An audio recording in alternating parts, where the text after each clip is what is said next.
Why am I even bothering doing this video? We all know number one is George Clooney. So the Batman is out and I absolutely love the movie, but let's take a look back at all the Batman actors of the theatrically released movies and let's rank them because it's fun, and let's see how Robert Pattinson's Batman stands up against the Batmen of the past. I want a car. Chicks dig the car. This is why Superman works alone. In last place on the list is of course George Clooney. Now this was an interesting situation because George Clooney is a good choice for Batman and Bruce Wayne. Obviously over the years we've had kind of Michael Keaton got backlash for being cast as Batman. Heath Ledger got backlash for being cast as the Joker. Robert Pattinson recently got backlash for being cast as Batman. And that turned out to be wrong, but this is actually an occasion where the casting was good. You can't really argue with the casting, and the good choice didn't deliver. I actually think he looks really great in the suit. I really like George Clooney, how he looks in the role, but his performance is just god-awful. He looks so embarrassed, so confused, so lost. He has no idea how to play this character for the most part. There's a few decent moments where he's Batman, but ultimately, it just looks like he's checking his watch because he was doing ER at the same time. Just let me go to ER, let me out of this madness. His heart wasn't in it, his focus wasn't in it, and of course the whole thing was an unfocused mess anyway. George Clooney is a missed opportunity as Batman because I think he could have delivered. It was the wrong time, the wrong movie, everything about it was just misjudged. So George Clooney is last on the list. Right. We have hospitals to treat the mentally ill with compassion. That's not where you're going. I arranged for you to get transferred to Arkham Asylum in Gotham. I still have some friends there. They're expecting you. Coming in next is Ben Affleck. Now I feel sorry for Ben Affleck because he never got a good shot really with a good script. I actually really like his suit. It's one of the most accurate Batman suits ever on film. He looks great in it. The presentation is fine. And I do like him as Bruce Wayne and Batman somewhat, but he's just fighting against the tide to make a bad script work. Same as Henry Cavill in these movies. Batman v Superman, Justice League, they're just fighting the tide to actually get something out of it, to actually make these god-awful scripts and dialogue moments and scenes work. You know, it really was a shame for these actors because they're actually very well cast. He's an older Batman, but we've seen none of the journey. We've seen none of what got him here, so Ben Affleck's like struggling to make you care about him, and nothing ever feels real or convincing because we haven't seen this Batman's journey. He's at the end of his career. Everything that's significant that's ever happened to Batman has happened. And you're like, well, why should I care then? I kind of thought the idea of an older Batman would be interesting, but when you get it and you've got nothing, you've seen none of the journey, it just comes across as a bit boring. Oh, shit. And now we're getting into people who I like as Batman. Will Arnett as Lego Batman is just a load of fun. There you are. Oh, Alfred, I am so sorry. I have incredible reflexes. And you know, Will Arnett, you can't really compare him, of course, to what's to come and what came before, obviously. But he was fun, you know. It's great to give the Lego Batman movie a bit of respect and include it on the list. I just love how they turned Batman into this kind of Grinch, grumpy Grinch, but kind of like the Grinch who also is a superhero. And it's just such a great parody of Batman, because Batman can be an over-serious, self-important, you know, seemingly douchebag. This is like the ultimate taking the mickey out of that idea and really having fun with it and playing around with it. And Will Arnett is great. It's a great energetic voice performance. He does very well in the frantic scenes and even the emotional scenes in Lego Batman. I actually think there's some emotion to it, so that's a testament to his performance also. We needed a Batman like this in this modern world of Batman being so dark. We needed to just have a laugh at Batman's expense. Don't wait up. Meaning, I trust, that once you're done with him, you'll be seeing her? You think you know everything about me, don't you? I dive at your bottom. I bloody well ought to, sir. Well, you're wrong. Coming in next, it's time to talk about Kevin Conroy. Such a memorable performance. A lot of people, this is Batman. This is the only Batman in a lot of people's eyes. And of course we're talking about him in Batman Mask of the Phantasm, which is a really iconic, meaningful movie in the Batman franchise. And it was great to see Kevin Conroy get his chance to be Batman on the big screen with this voice performance that a lot of people view as the greatest Batman of all time. He brought so much authority of his voice, and he is almost as iconic, if not, in some people's eyes, more iconic than all the actors who played Batman live action. That is such a testament to this guy. Obviously, Mask of the Phantasm is a really thoughtful, meaningful, great film with great performances, and obviously Kevin Conroy is one of them. He showed that he could be Batman in a movie, and I feel like Kevin Conroy, the reason why he's so beloved is he captured everything through his Batman voice and his performance. Obviously, I love the animation style of his Batman, but he captured everything. He was fatherly, he was funny in moments, he was sad, he was aggressive.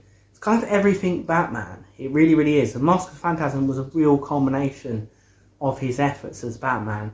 But the fact we keep holding on to Kevin Conroy, wanting him to come back, wanting him to do that voice. You know, it's not even an incredibly disguised voice, but it's so full of authority and conveys so much and can be used in so many different circumstances. As we get into the top 5, don't forget to tell me in the comments who your favourite Batman is and your ranking of the Batman actors. You saw it yourself, Robin.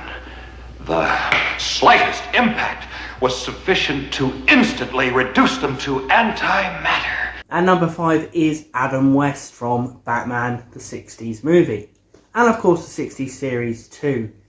Adam West was so dedicated to the role. He really, really was. And you know, you can't look at Adam West's Batman cynically. You really, really can't, because through this campy, crazy show, he made Batman palatable. He made Batman popular. He was the first real Batman that captivated people, and we have to give him respect. Even if you think the show's silly and goofy, even if you think Batman the movie's silly and goofy, what he done for the character will possibly never be matched. And I'll say it now, hands up, I took Adam West as Batman seriously as a kid. I think just the way he delivers his dialogue as the character, in the midst of all this madcap nonsense, he is still really delivering the performance in a dedicated, conviction-filled way. You know, and it's really impressive. He has such authority, and he's such a fatherly feeling, and such a great way of delivering his lines. I actually feel like Adam West's line delivery, the way he developed a way of speaking as Batman, is one of the best ways Batman speaks in any Batman media. I love hearing Adam West say things as Batman. Even when Batman is spouting bonkers dialogue, even when Batman's running around with a bomb, you still enjoy Adam West, you still respect Adam West.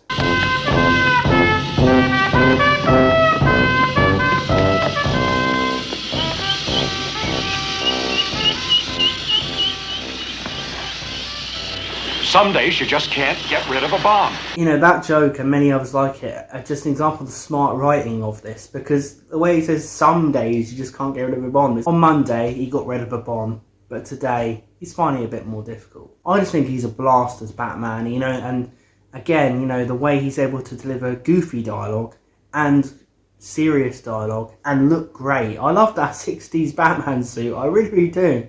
It's become so iconic, you know, those eyebrows drawn on. You know, it's supposed to look silly, but he pulls it off. Almost in spite of everything. People could have turned on this show. People could have never accepted it. But somehow through this goofy, silly show, even the hardest of Batman fans who love Dark Batman respect Adam West. What a great, respected, brilliant performance. What a great actor. Rest in peace, Adam West. I'm Batman. And number 4 is Christian Bale from Batman Begins, Dark Knight, and Dark Knight Rises. Christian Bale brings the definitive Bruce Wayne performance. You want Bruce Wayne, it's in Batman Begins. And when he goes back to the city as Bruce Wayne, he has that playboy image that people were longing for. People missed that in Michael Keaton's performance. But I love how he also brings a deep sense of empathy and morality and belief in good to his Bruce Wayne performance. So many moments in Batman Begins that pull at your heartstrings, because, you know, this Batman really does believe in good. And he's gone a bad direction at times, but he holds on to his beliefs and he fights for those beliefs. And Christian Bale's very, very good at bringing real believability to Bruce Wayne, a real vulnerability to Bruce Wayne. He's probably the best Bruce Wayne if you're just going only on Bruce Wayne. I feel like Christian Bale and Michael Caine really did build a real connection on screen. They really, really did. and it really, really worked. And I always am interested in watching them go back and forth. You believe that they have been with each other for years, that that Alfred's looked after him, and they're a team, and they work. As Batman, he's really good in Batman Begins. I don't understand what he's thinking in Dark Knight or Dark Knight Rises. I have to say that. Sorry, Christian. In Batman Begins, he's fantastic. He looks great. His voice is great in Batman Begins. Now, lots of people think of Christian Bale with his Dark Knight and Dark Knight Rises voice, but that's not the case. He actually had a great Batman voice in Batman Begins. I have no idea why he chose to get rid of it. I have no idea why they changed his costume from Batman Begins. I don't know. I mean, I watch Batman Begins and I always go, he's great in this. And then Dark Knight, I still love Dark Knight, and he's still good in it overall. But they change what I love about this. I really like the costume in this. I really like the voice in this. Falcone sent them to kill you. Why? You rattled his cage. I think what still makes him really good in Dark Knight, despite bringing that voice in and the suit not being as good, is he brings the characterization of Batman so well. One of the strengths of Nolan films is he really, really tried to bring the characters out. Even though it's, set in, modern, city, doesn't really look like a comic, the characters are completely off the pages of comics. They really are. Maybe not Rises, where he's retired for 8 years, but, Dark Knight specifically is so true to the character, and you love seeing that. You love seeing such a faithful adaptation. Christian Bale's Batman was the first to basically go on a journey where he starts at one place and ends at another. So, Christian Bale's Batman really goes on an emotional journey throughout all the films, and Christopher Nolan makes a point of doing that. So I respect that, and I like the progression of the character. 2 against 2 are better odds. I can't promise I won't kill Harvey. A man's gotta go his own way. A friend taught me that. Not just a friend. A partner. Coming in number 3 is Val Kilmer from Batman Forever. The most underrated Batman of all time. And the most underrated Bruce Wayne of all time. It's a shame that Batman Forever was a bit of a half and half. Some of it's really good, some of it's really bad and dodgy. And Val Kilmer, you feel sorry for him that he didn't get a movie where he could fully shine. But Val Kilmer nails it. Like, he chooses, despite this crazy madcap nonsense going on around him, he chooses to make everything count with his Batman. He really, really delivers and pulls it off and makes you see a diamond in the rough in the film, which is his performance. Everything was also going against Val Kilmer going into this too, because Michael Keaton made such an impact in the role, and they had to recast Batman, and it was really daunting, so he had everything going against him, and I think based on that, he does really, really well. He could have failed, he could have bombed. Even before Christian Bale, he was bringing in some of those playboy Bruce Wayne elements, but there's a lot of the tortured Bruce Wayne, and I think Batman Forever is very underrated for that. There's so many moments where Val Kilmer is reminiscing on his parents' death, trying to make sense of the whole thing of his parents' death, and we get even more of that backstory.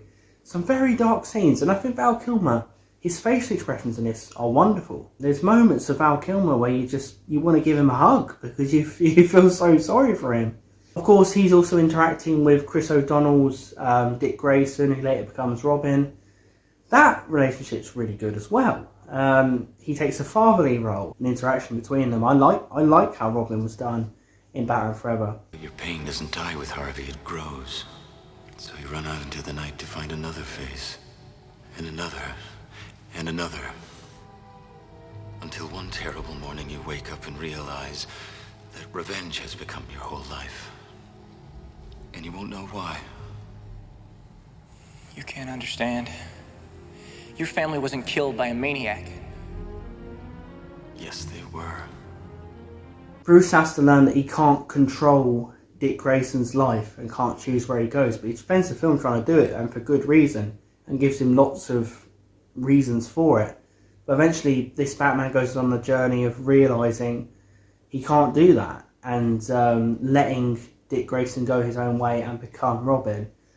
That's a good thing about Batman Forever that gets ignored a lot. No one really talks about this friendship, this kind of journey between these two characters in this movie. I think it's done extremely well. He's one of the guys that got into it with at the Iceberg Lounge. What do you think, Kinsey Moon Knights with a penguin? I'm Moonlight just a car.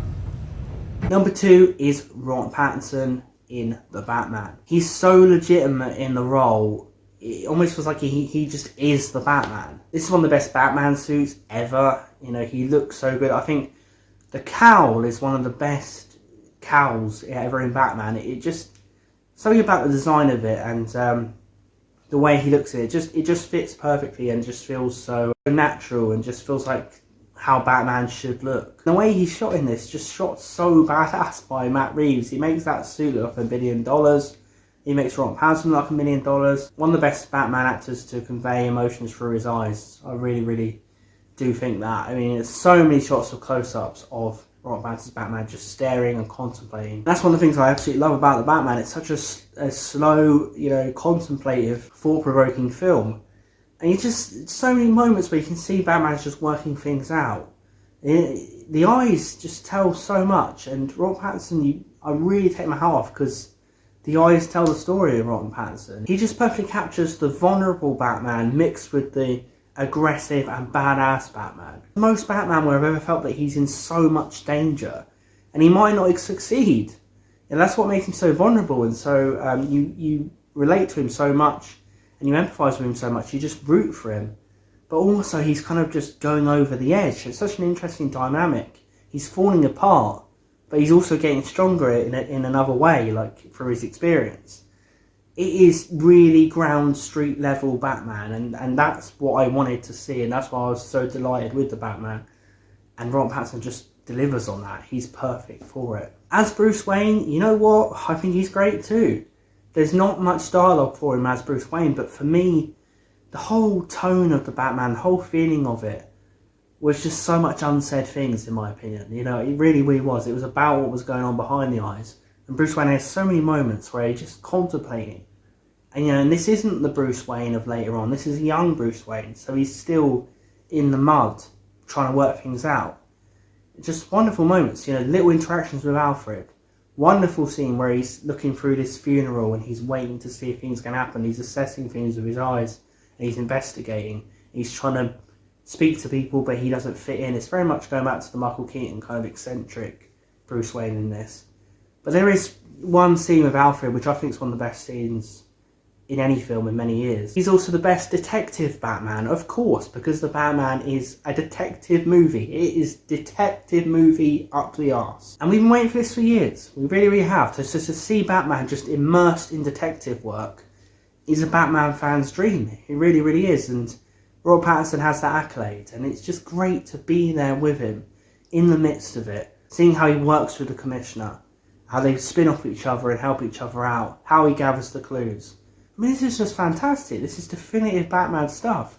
And you just love watching it. I also think he's the most heroic Batman. You know, without spoiling a lot of the Batman, this has some of my favourite scenes of Batman ever on screen being a hero. If you haven't seen the Batman, get out there and watch it. I could talk about Robert Pattinson as Batman for days. I think he truly is an iconic performance of this generation. I really do. Don't kill me! Don't kill me, man! Don't kill me! Don't kill me, man! I'm not going to kill you. I want you to do me a favor. I want you to tell all your friends about me. What are you? I'm Batman. And number 1 is the Batman you can never forget. It is Michael Keaton from Batman 1989. Michael Keaton's Batman, he's the fine wine of Batman. He's the perfectly cooked steak of Batman. You return to it, and it's still so satisfying. When you first watched that Batman VHS as a kid, and this actor walks in, and all we had ever had was Adam West's Batman. You know, and Adam West done so much for the character, but Michael Keaton was alone in the wilderness to try and make this a new generation's Batman. He could have bombed big time. And he had no reference point. He had no Dark Batman. He just had the comics and he just had his own acting chops. And that's so impressive because he puts his all into it and he doesn't compromise and he makes a fantastic Batman, a fantastic Dark Batman for the time and blew everyone away. He has the best Batsuit ever. He has the best eyes in the Batsuit ever. even better than Robert Pattinson. Eyes are essential for Batman, and Michael Keaton has such expressive eyes. He really does, and he goes through loads of emotions as Batman. You know, he's sometimes, some moments, you know, he's trying to be terrifying and scary. That works with his eyes. Trying to be menacing, trying to be less serious in certain moments, trying to contemplate. The eyes are such an integral part of this. You know, Tim Burton sometimes chooses to show him as animalistic, like an urban legend Batman, like a Mothman Batman. Next scene, he's kind of a menacing, smirking Batman. Next scene, he's kind of a detective Batman. Next scene, he's kind of a rescuing Batman. But he always keeps the aura. But you see him in lots of different scenarios in Batman 89. And in Batman Returns, you see him in lots of different scenarios. You see him having romance with Catwoman, confronting the Penguin. Even though Batman 89 is my preferred Michael Keaton Batman film, he's still fantastic in Returns. He's still iconic in Returns. He keeps all that presence. And you get to see him in different circumstances. And it almost makes you think, when you're watching Returns, that you kind of wanted to see Michael Keaton carry on. Keaton's quirky performance as Bruce Wayne, mixed with some serious moments, is really well delivered. He's so odd and bizarre, and then he has some crazy outbursts. But then in some moments, your heart goes out to him. I really feel like Michael Keaton delivered best the troubled Batman looking back at his parents. That moment where he's sitting there, looking over the notes of his parents, thinking to himself. And you really feel that. You really do. More than any of the other actors. So I give Michael Keaton so much credit for that as well. Michael Keaton defined an era and made it possible for everyone else. Every Batman after you compare to Michael Keaton, he is the Don. He is the greatest Batman. There is a sense of nostalgia, but it can't possibly be put down to that, because there are people who hate the Tim Burton movies, hate them, yet they still say Michael Keaton is the best Batman. That's when you know a performance is a triumph. What is your ranking of the Batman movie actors? Who do you think is the best? Let me know what you think of my ranking in the comments below. Let's discuss the Batman actors. Please click on my review of the Batman on the screen now for more gushing about the Batman. And subscribe if you're a movie geek just like me who loves to geek out over movies. Thanks for watching everyone. I'll see you guys in the next video.